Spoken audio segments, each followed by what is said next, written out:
की विशेषता है ना, वो ये है कि ये बिजनेस असीमित संभावनाओं से भरा हुआ बिजनेस है।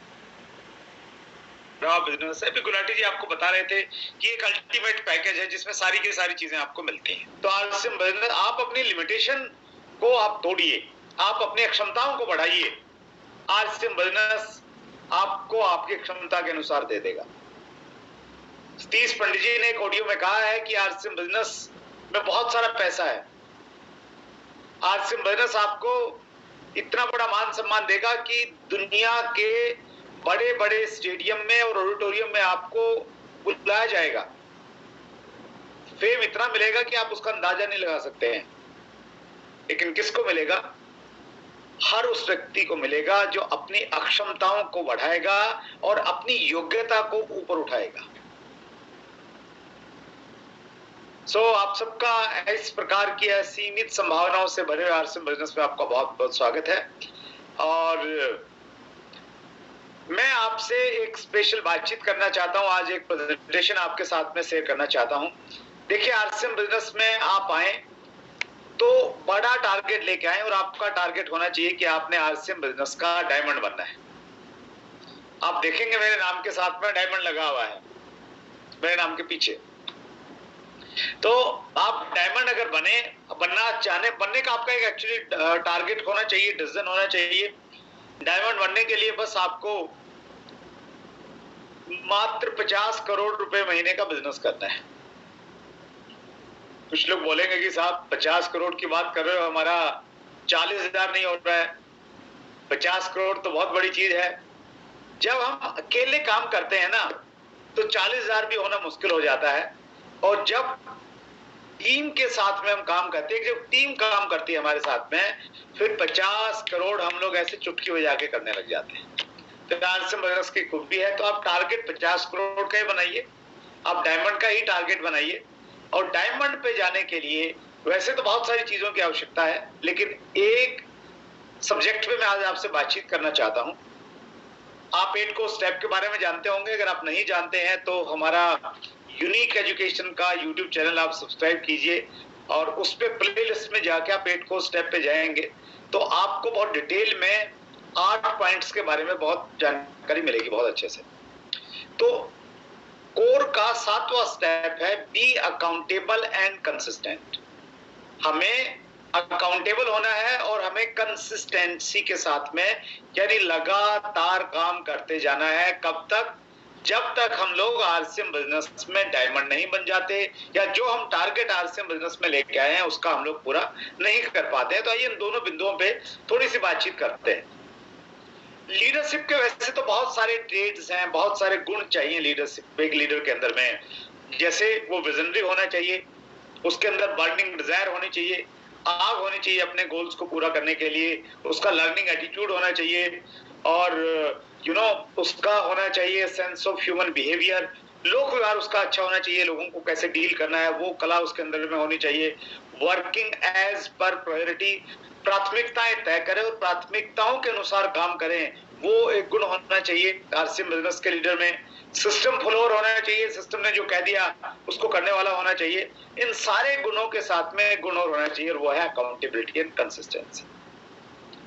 ये बहुत, इन सारे गुणों में से इसी गुण को, अकाउंटेबिलिटी एंड कंसिस्टेंसी को कोर में लिया। इसका मतलब क्या है कि ये सबसे ज्यादा इंपॉर्टेंट है, तभी इसको स्थान मिला वहां पे। तो अकाउंटेबिलिटी की बातचीत करते हैं हम लोग। बीइंग ए लीडर आपको अकाउंटेबल होना है। अकाउंटेबिलिटी का क्या मतलब है?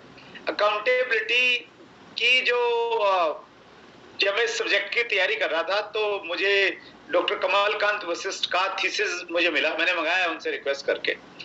डॉक्टर कमलकांत वशिष्ठ देश के संभवतः पहले पीएचडी होल्डर हैं डायरेक्ट सेलिंग में, और उन्होंने डायरेक्ट सेलिंग के क्रिटिकल स्टेप्स फॉर सक्सेस एक उन्होंने उसके ऊपर में उन्होंने पीएचडी किया है। तो उनके अकॉर्डिंग अकाउंटेबिलिटी क्या है सर? इस डेफिनेशन को हम लोग पढ़ते हैं। Accountability means taking responsibility for all your words and deeds आप अपने शब्दों की और अपने डीड्स, अपने काम की जिम्मेवारी लें, उसको हम अकाउंटेबिलिटी कहेंगे। It basically means being a high character person. इसका बेसिकली मतलब यह है कि एक उच्च चरित्र का, हाई कैरेक्टर का पर्सन बनना, and attaches almost value of their social behavior, finance management and work ethics। एक ऐसा व्यक्ति जो सोशल बिहेवियर में, फाइनेंशियल मैनेजमेंट में उसके वर्क एथिक्स अच्छे हों, और इसके साथ में one who does what he says and thinks before making a promise, बहुत इंपॉर्टेंट है। एक ऐसा आदमी जो अपने प्रॉमिस को पूरा करे और सोचने से पहले 1000 बार वो सोचे, लेकिन एक बार उसने अगर कोई बोल दिया, एक बार कुछ अगर उसने कह दिया, तो फिर दुनिया की कोई ताकत उसे खिला नहीं पाएगी। तो being a direct seller, being a leader, ये गुण हमारे अंदर में हमेशा होना चाहिए कि मैंने कुछ भी बोल दिया, मैंने अगर एक होम मीटिंग दे दी तो फिर दे दी, फिर वो होम मीटिंग होगी। अगर कोई मीटिंग मैंने दे दी,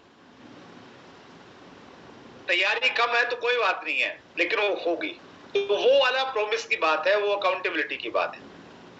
this is a differentiator between virtual successful and actual successful people. ये अकाउंटेबिलिटी है ना, ये एक असली कामयाब व्यक्ति और एक वर्चुअल, एक नकली कामयाब व्यक्ति में अंतर पैदा करती है।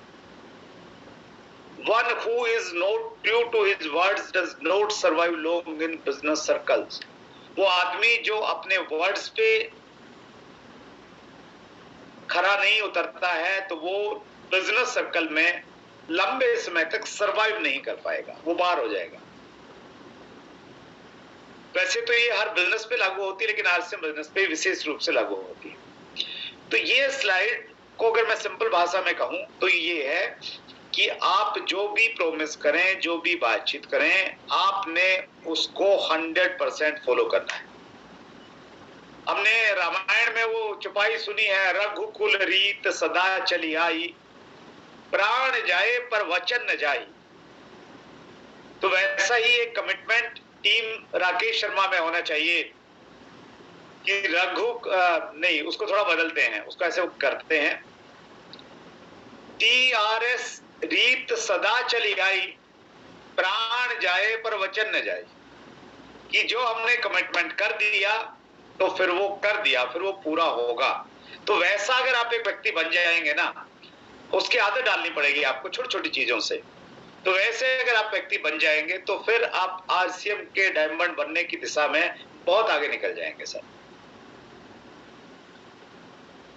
किस चीज के प्रति हमें अकाउंटेबल होना है? अपने वर्ड्स के प्रति, अपने कामों के प्रति अकाउंटेबल होने के साथ में हमें अकाउंटेबल होना है सिस्टम के प्रति।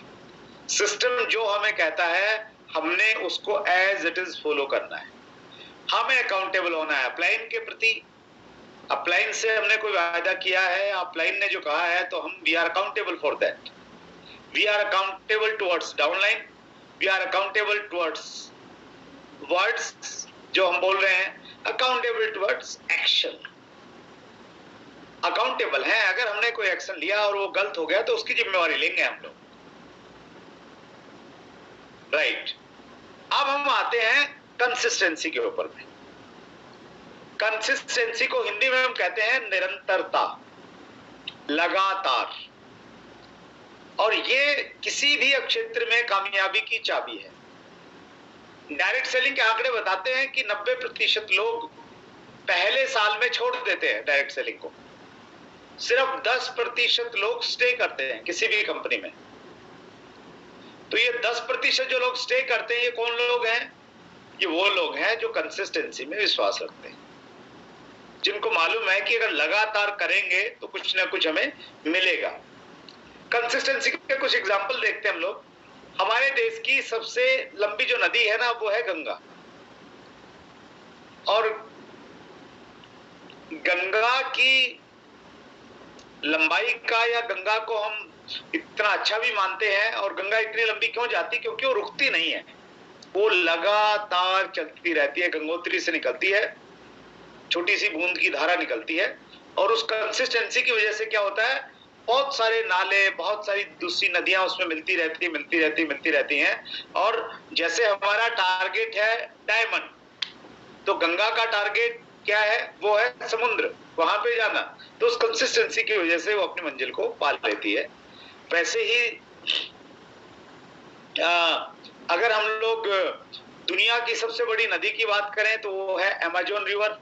तो अमेज़न रिवर भी बिल्कुल एक पानी की बूंद से निकलती है और बहुत लंबा रास्ता तय करते हुए वो भी आखिर में जाके समुद्र में मिल जाती है। बहुत सारे लोग बहुत जोश में आके जिम ज्वाइन करते हैं किसी के डोले सोले देख के, और वो 3 दिन में देखने लग जाते हैं कुछ हो नहीं रहा है, और 3 दिन के बाद में उनके हौसले जो हैं वो ढीले हो जाते हैं। तो ऐसे ही आपको घूमते हुए मिलेंगे। लेकिन बॉडी कौन बनाते हैं, डोले कौन बनाते हैं? वो बनाते हैं जो कंसिस्टेंसी के साथ में लगातार जाते रहते हैं। म्यूजिक सीखने के लिए बहुत सारे लोग जाते हैं, म्यूजिक स्कूल इसलिए चल रहे हैं, लेकिन कंसिस्टेंसी बहुत कम लोग रख पाते हैं। हर क्षेत्र, बिजनेस में भी कंसिस्टेंसी है। Consistency is the key. Jack Ma America के सबसे अमीर आदमी है, सॉरी चाइना के। उनका एक सूत्र है कि आप एक बिजनेस चुनो और अपनी पूरी जिंदगी उस बिजनेस पे लगा दो, आप कहीं पहुंच जाओगे। तो इसको इस रूप में बताते हैं कि एक खरगोश पकड़ो, एक खरगोश चुनो और उसके पीछे लगे रहो, तो आप उस खरगोश को पकड़ लोगे। और आप खरगोश बदलते रहोगे तो किसी खरगोश को नहीं पकड़ पाओगे। राइट। सो कंसिस्टेंसी क्यों टूटती है हमारी? कंसिस्टेंसी तब टूटती है जब हम काम कर रहे हैं। जैसे हम आरसीएम बिजनेस कर रहे हैं, तो बीच में कुछ चैलेंजेस आते हैं। सफलता का नियम यह है कि सफलता आपको सीधे रास्ते पे चल के नहीं मिलती। सफलता का रास्ता हमेशा घुमावदार रहता है, उसमें चैलेंजेस रहते हैं, इश्यूज रहते हैं, प्रॉब्लम्स आती हैं। और जब वो प्रॉब्लम, इश्यू, चैलेंजेस आते हैं तो आम आदमी हार मान लेता है। तो उसके लिए जरूरी है कि जब भी आपकी जिंदगी में कुछ भी प्रॉब्लम्स आए, आरसीएम में आए या दूसरे किसी भी क्षेत्र में आए, तो उसमें सबसे इंपॉर्टेंट ये है कि हमने उन प्रॉब्लम्स को हमें किस प्रकार से हमें देखना है, वो बहुत इंपॉर्टेंट है। How to look at problems. Every problem has, everyone has their problems.